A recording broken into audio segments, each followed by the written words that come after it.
Leo Tolstoy அவர்களுடைய புத்தகத்திலிருந்து ஒரு சிறிய கதையை நான் இன்னைக்கு உங்க கூட பகிர்ந்துக்க போறேன். வாங்க கதைக்குள்ள போலாம். ஏழை விவசாயி ஏர் உழுவதற்காக வயலுக்கு சென்றான். காலையில் எதுவும் சாப்பிடவில்லை. வீட்டில் இருந்ததோ ஒரே ஒரு ரொட்டி துண்டு. அதை எடுத்து சட்டையில் கட்டிக்கொண்டு மதிய உணவுக்காக சேகரித்து வைத்துக் கொண்டான். வயலுக்கு புறப்பட்டான். சட்டையை கழற்றி மரத்தடியில் வைத்துவிட்டு வயலில் இறங்கி ஏர் உழத் தொடங்கினான். மதிய நேரம் ஆகிவிட்டது. பசி வயிற்றை கிள்ளியது. மாட்டை நிழலில் கட்டி வைத்துவிட்டு ரொட்டி துண்டை சாப்பிடுவதற்காக சென்றான். பார்த்தால் சட்டையில் இருந்த ரொட்டி துண்டை காணவில்லை. இதை யார் எடுத்திருப்பார்கள் என்று அவனுக்கு குழப்பம்.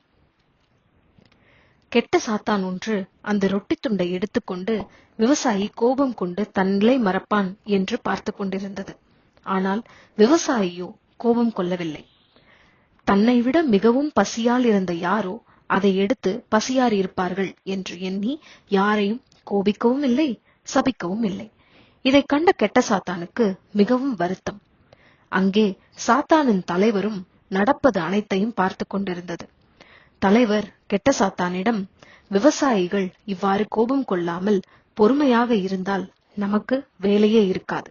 உனக்கு 3 ஆண்டுகள் கெடும். அதற்குள் இந்த விவசாயியை உன் வசப்படுத்த வேண்டும், இல்லையென்றால் உன் வேலை போய்விடும் என்று கூறி சென்றது. என்ன செய்யலாம் என்று யோசித்த சாத்தான் உருமாறி விவசாயியிடம் வேலையாளியாக சேர்ந்தது.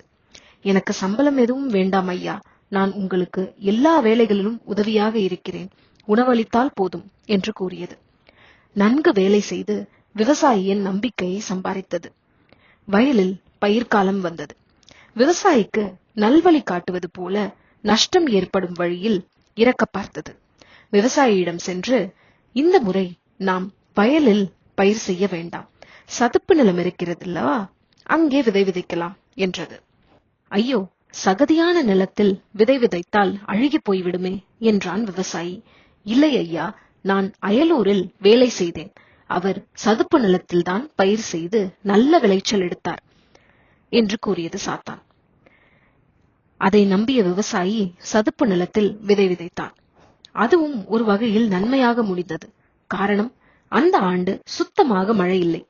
பருவமழை பொய்த்து போனதால் மற்ற அனைவரின் பயிர்களும் வாடி கருகி போய்விட்டது. ஆனால் இந்த விவசாயிக்கு நல்ல மகசூல்.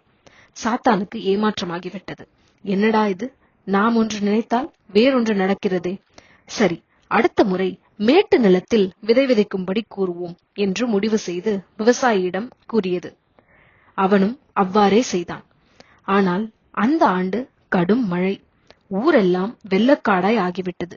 எல்லோர் நிலமும் மூழ்கிவிட்டது. ஆனால் விவசாயி மேட்டில் பயிர் செய்திருந்ததால் அவர் பயிர்கள் தப்பின. இந்த ஆண்டும் நல்ல விளைச்சல். இவ்வாறு 2 ஆண்டும் நல்ல விளைச்சல் பெற்றதால் அவனது களஞ்சியத்தில் நிறைய தானியம் சேர்ந்தது. ஏராளமான தானியம் சேர்ந்து விட்டதால் என்ன செய்வதென்று அவனுக்கு தெரியவில்லை. தானியத்தை ஊற வைத்து கஞ்சி காய்ச்சினால் உயர்ந்த வகை மது தயாரிக்கலாம் என்று சாத்தான் யோசனை கூறியது.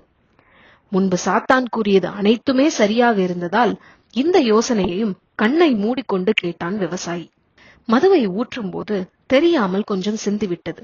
இதற்காக விவசாயி சாத்தானை மிகவும் கோபித்துக் கொண்டு சபித்தான். விவசாயி இப்போது அதிக அளவில் தானியம் சேமித்து பணக்கார விவசாயி ஆகிவிட்டதால் மற்ற பணக்கார விவசாயிகளை அழைத்து அவர்களுக்கு மது விருந்து வைத்தான். அன்று சாத்தான் தன் தலைவரையும் வரச் சொல்லி கேட்டுக்கொண்டது. அனைவரும் மது அருந்தி ஒருவரை ஒருவர் பாராட்டியும் பின்பு கோபித்து சண்டை போட்டுக்கொண்டும் இருந்தனர்.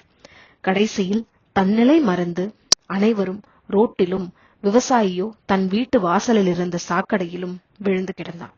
இதை பார்த்த பெரிய சாத்தான், நல்ல வேலை செய்திருக்கிறாய், இது எப்படி சாத்தியமானது என்று கேட்டது. அதற்கு கெட்ட சாத்தான், தேவைக்கு மீறிய செல்வத்தை அளித்தேன்.